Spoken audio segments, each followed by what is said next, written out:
Kisah Prabu Siliwangi, episode 15. Tentara Bodas, Tentara Putih. Malam belum terlalu tua.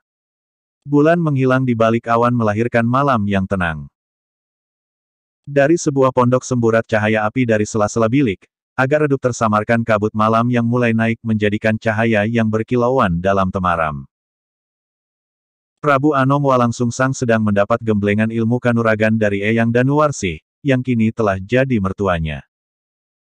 Nyai Nini Indangayu mengamati dari jarak agak jauh.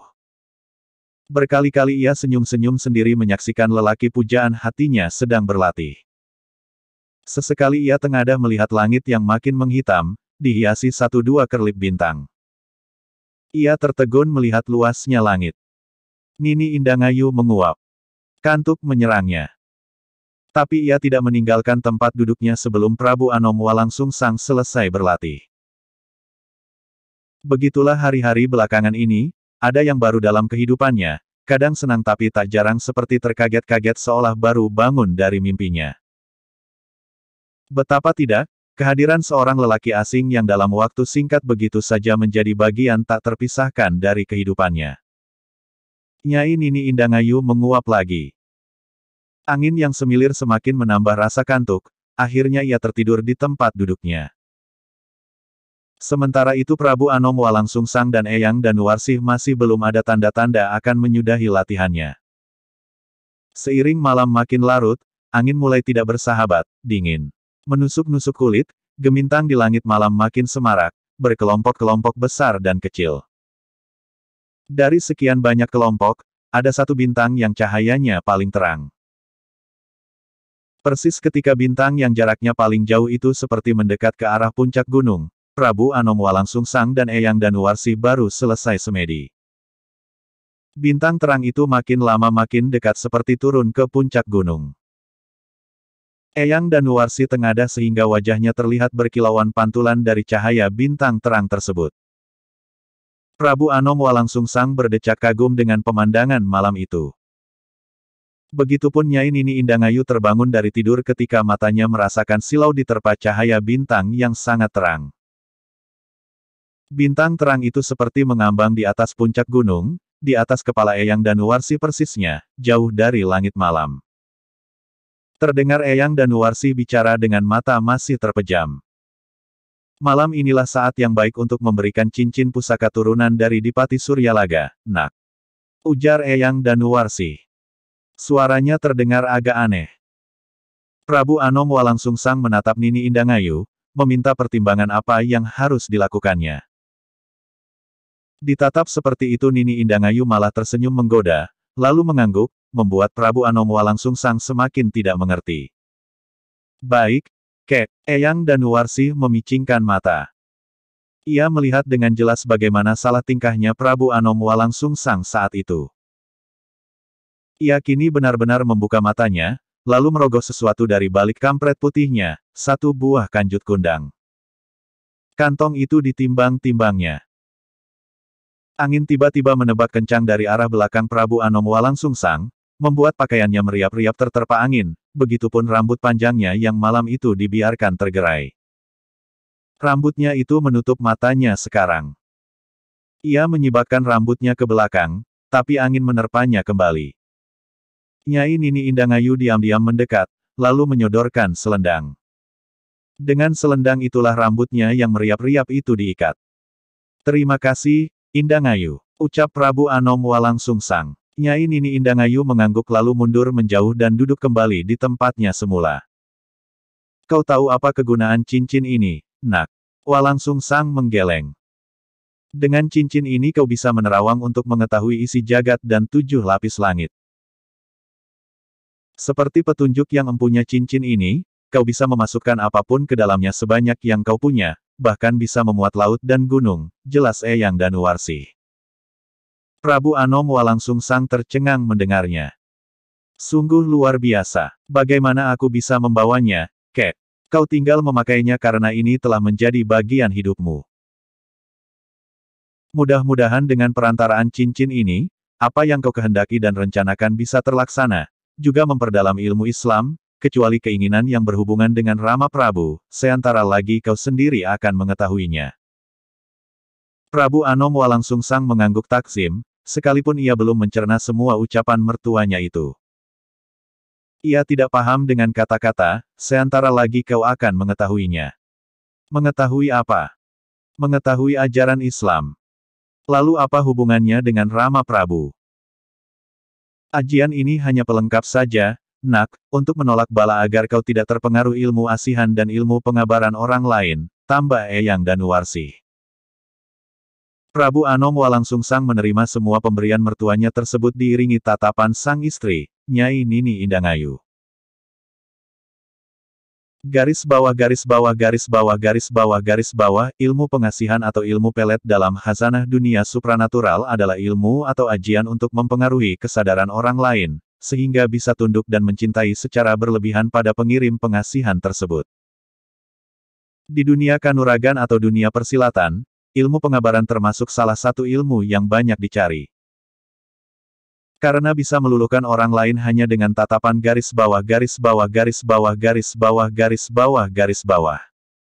Serah terima ilmu dan ajian itu selesai tepat ketika langit di sebelah timur mengibarkan cahaya fajar pertama berwarna merah muda pucat, menampakkan undak-undakan perbukitan dan pucuk belantara. Ketiganya masih tetap terjaga, tak sedikit pun ada tanda-tanda terserang kantuk.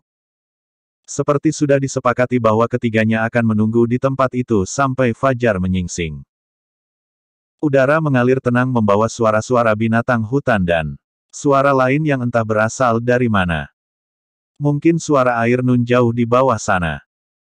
Atau suara binatang malam yang mengucapkan selamat tinggal karena pagi akan datang menjelang. Sayup-sayup parau terdengar suara burung gagak. Seperti kelelahan setelah mengembara sepanjang malam. Ketika fajar menyingsing dan matahari merambat naik, langit di sebelah timur terlihat bermandi cahaya keperakan yang lembut, menerpa daun-daun, juga bebatuan dan wajah ketiganya. Nyai Nini Indangayu menatap pada Prabu Anom Walangsungsang dengan mata penuh minat. Seperti juga penuh minatnya seorang perempuan muda yang sedang bergegas menuju puncak gunung, jauh di bawah sana. Kadang langkahnya seperti lebih cepat dari kelebatnya sendiri. Nyimas Rara Santang alias Nyai Ratnaeling perempuan itu. Nyai Nini Indangayu bersingsut masuk ke dalam pondok, sebentar kemudian datang membawa nampan berisi 3 cangkir dari batu berisi air minum yang telah diembunkan. Air seperti ini dipercaya akan memberi kekuatan dan membuang racun-racun dari dalam tubuh. Minumlah, nak, terlalu banyak keringat yang keluar sejak tadi malam. Jelas Eyang Danuwarsih mempersilakan Walangsungsang minum, setelah ia sendiri meneguk minumannya hampir tinggal setengah. Segar sekali, kek, puji Walangsungsang sungguh-sungguh. Eyang Danuwarsih melirik ke arah putrinya. Istrimu yang mempersiapkan semua ini. Terima kasih, Indangayu. Sama-sama, Kakang Prabu Anom Walangsungsang. Candanya dengan serta-merta menyebut nama lengkap suaminya.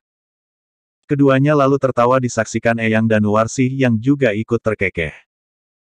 Suasana penuh canda tawa di pagi yang cerah itu terhenti dengan kehadiran tamu. Sampurasun, sapa tamu itu, suara lembut dan cukup jelas menandakan seorang perempuan, tapi tamu ini bukan perempuan biasa. Ketiganya melirik ke arah datangnya suara. Dalam jarak 2 tumbak, seorang perempuan cantik berpakaian jawara, dengan ikat kepala yang sembarangan berdiri kukuh. Sorot matanya tajam tapi tidak mengurangi kecantikan dan kelembuatannya.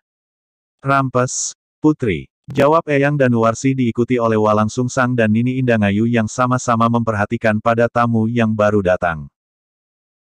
Eyang Danuwarsih berdiri dan matanya tak lepas dari pakaian yang dikenakan perempuan itu. Ia hafal benar bahwa pakaian yang dikenakan tamunya itu adalah baju Sang Dewa Mulia. Sementara Walangsungsang pun sama-sama tak lepas menatap wajah perempuan itu, ia seperti sedang mengingat-ingat sesuatu. Wajah perempuan itu terlalu akrab baginya, hanya saja pakaian dan tingkah lakunya yang agak mengaburkan kesejatiannya. Dari mana putri ini dan hendak kemana? Selidik Eyang Danuwarsih. Sebelum tamu itu menjawab, terdengar Prabu Anom Walangsungsang bergumam. Nyimas Rara Santang, Kakang, tak tahan menahan rasa kangen. Tanpa mempedulikan Eyang Danuarsih dan Nyai Nini Indangayu, sedari tadi hanya menatap penuh tanda tanya bahkan sempat berdesir rasa cemburu manakala suaminya tak lepas menatap perempuan di hadapannya itu, Nyai Mas Rara Santang alias Nyai Ratnailing langsung menghambur, merangkul kakaknya. Melihat pemandangan seperti itu, kini Nyai Nini Indangayu benar-benar dibakar api cemburu. Adikku, Rara Santang, Kakang, jerit bahagia Nyai Ratnailing, memeluk erat kakaknya. Tangis pun meledak berderai-derai. Tangan Walang Sungsang tak henti mengusap kepala adiknya. Air mata terus berderai saling menyusul setiap Nyai Ratnailing menyekanya dengan ujung selendang. Baru kali ini mengerti bahwa tangisan itu sesungguhnya nikmat yang tidak terkira. Rasa kangen yang membuncah di dada dan rasa lelah yang membungkus sekujur tubuhnya, begitu saja lenyap saat ia bertemu kakaknya dan bisa menumpahkan air mata. Tidak. Sama sekali tidak malu dilihat Eyang Danuarsih dan Nyai Nini Indangayu. Nyai Ratnailing pun seperti tidak peduli dengan kehadiran mereka berdua, sekalipun ia sadar bahwa dirinya lah yang datang sebagai tamu. Kenapa kau bisa sampai di sini? Tanyanya haru. Tak pernah terpikir sedikit pun bahwa adiknya yang selama ini tak pernah jauh dari Kaputren, secara mencengangkan tiba-tiba bisa menempuh perjalanan yang sangat jauh tanpa ditemani seorang pun prajurit kerajaan. Sejenak Walang Sungsang dan Nyai Ratnailing tenggelam dalam kesedihan sekaligus kerinduan, mereka berdua tidak berkata apa-apa.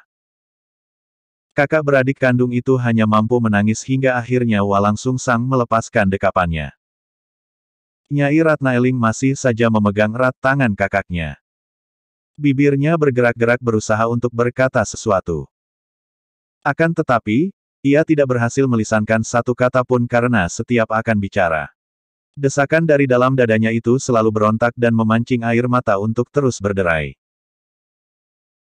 Walang Sungsang tersenyum dan menepuk-nepuk pundak adiknya sambil memberi isyarat dengan gerakan matanya, bahwa mereka di sini tidak berdua, sejatinya saling berkenalan terlebih dahulu. Walang Sungsang juga khawatir ketika melirik istrinya yang hanya menghentak-hentakkan kakinya ke tanah. Tampak ia masih dibakar api cemburu. Hanya saja Nyai Nini Indangayu tidak langsung menghambur ke dalam pondok melihat suaminya berpelukan dengan perempuan lain tersebut. Nyai Ratnailing mengangguk. Ia hanya mampu melukis sesungging senyum kecil lalu mundur ke samping memberi kesempatan kepada kakaknya untuk memutar tubuhnya, menghadap kepada Eyang Danuarsih. Maafkan aku, Kek, perkenalkan ini adalah adikku, Nyai Mas Rara Santang namanya. Tak bisa aku bayangkan ia berjalan sendiri dari keraton hingga sampai di tempat ini, jelas Prabu Anom Walang Sungsang. Ia lebih senang memanggil kakek sebagai penghormatan pada Eyang Danuarsih sekalipun statusnya bapak mertua. Eyang Danuarsih mengangguk sambil bicara. Sudah kuduga sejak semula, katanya. Dari paras wajahnya aku melihat ini bukan perempuan biasa.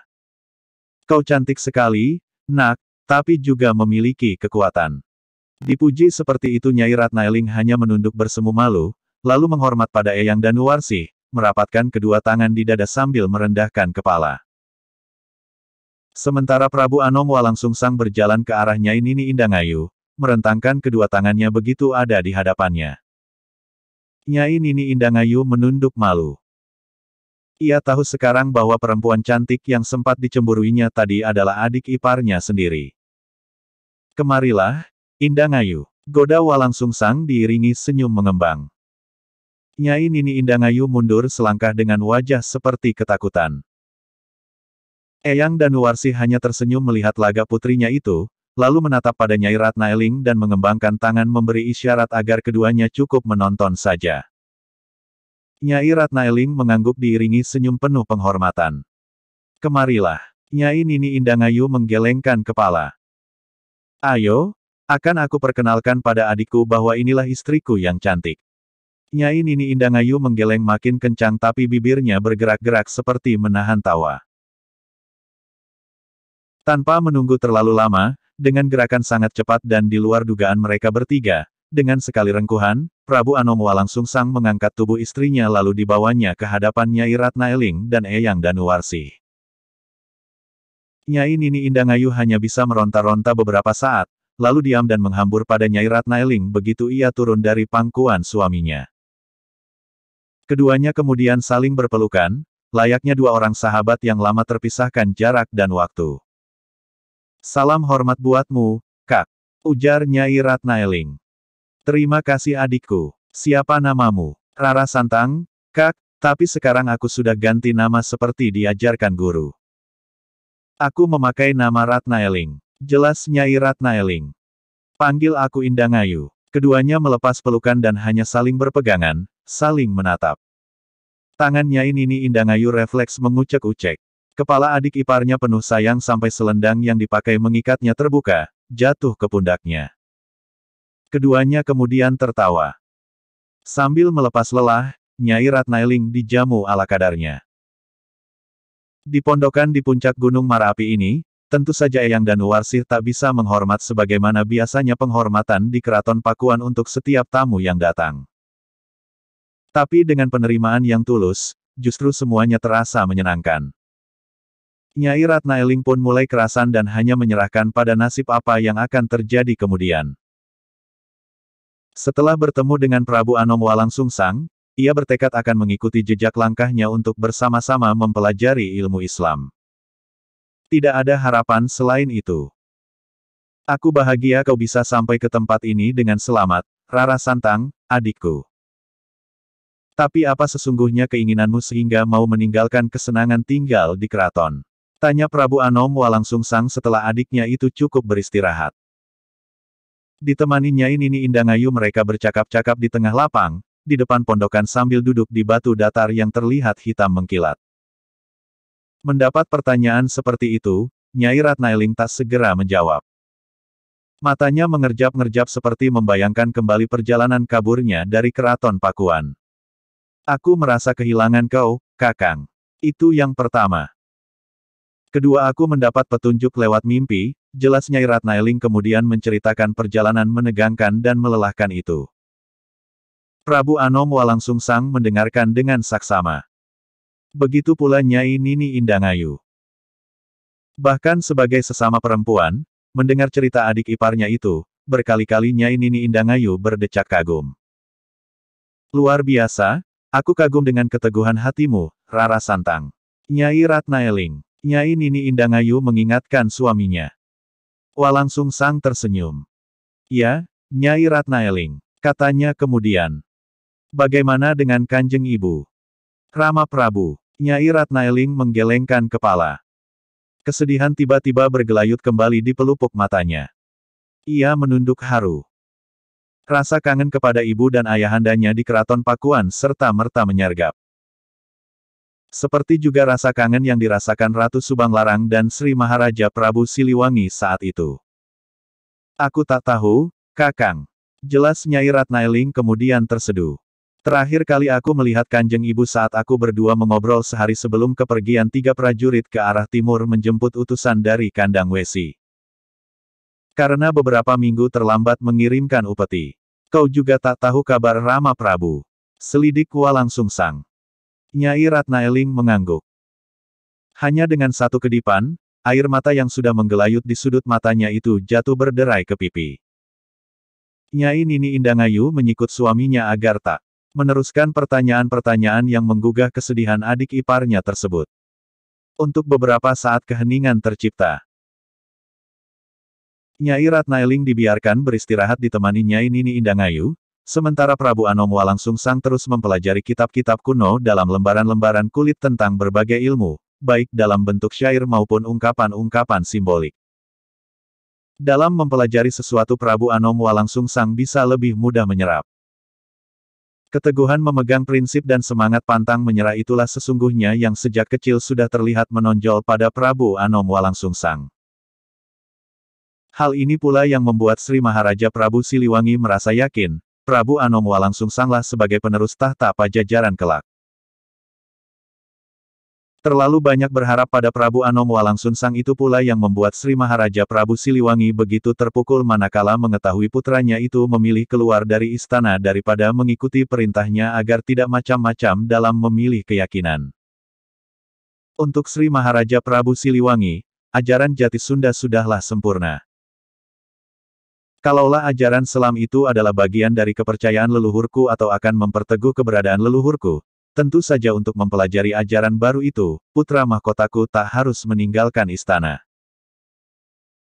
Tapi karena ia akan mencari guru sejati sekaligus mempelajari agama baru itulah, wahai Hyang Jagannatha, aku tak rela, gumam Sri Maharaja Prabu Siliwangi suatu hari dalam kebimbangannya. Sri Maharaja Prabu Siliwangi tak bisa membayangkan jika kepergian calon putra mahkotanya untuk mempelajari ajaran baru tersebut, juga kelak akan menerima dampak yang lebih besar lagi. Sejarah kemudian mencatat kelak bagaimana pasukan Prabu Siliwangi harus terlibat dalam beberapa peperangan melawan tentara bodas dari pasukan Selam Demak. Sri Maharaja Prabu Siliwangi menyebut agama Islam dengan kata selam atau tentara Islam dengan sebutan tentara bodas, tentara putih seperti didapatkan dalam naskah Carita Parahyangan. Prabu Anom Walangsung Sang yang cerdas, telah menarik perhatian Eyang Danuwarsih. Pandangan orang tua suci ini demikian yakin bahwa dialah seorang pangeran yang cocok sebagai pemimpin untuk dirinya, keluarga dan masyarakat. Suatu hari saat mereka berkumpul, Eyang Danuwarsih bicara. Aku senang sekali kalian bisa cepat akrab, nak. Tapi jangan sekali-kali kalian lupa dengan tugas masing-masing. Aku cuma mau mengingatkan waktu itu seperti gurita, kalau tidak hati-hati kita akan terjerat oleh tangan-tangannya. Iya, ayah. Terima kasih sudah diingatkan. Jelas Nyai Nini Indangayu diamini Nyai Ratnaeling. Sebaiknya segera persiapkan jiwa dan raga kalian, karena sebentar lagi kalian harus meninggalkan tempat ini. Kalian harus berguru kepada sang guru sejati yang berada di Gunung Ciangkup. Bergurulah kalian kepada Eyang Nanggo, jelas Eyang Danuwarsih kemudian. Mendengar kata-kata itu ketiganya tersentak kaget. Tak pernah mengira kalau keberadaan di Gunung Marapi hanya untuk istirahat sejenak, seperti musafir yang berteduh sebelum akhirnya meneruskan perjalanan lagi yang entah di mana akan berhenti lagi atau siapa tahu justru tak akan pernah berhenti lagi. Siapa yang tahu? Bersambung episode 16.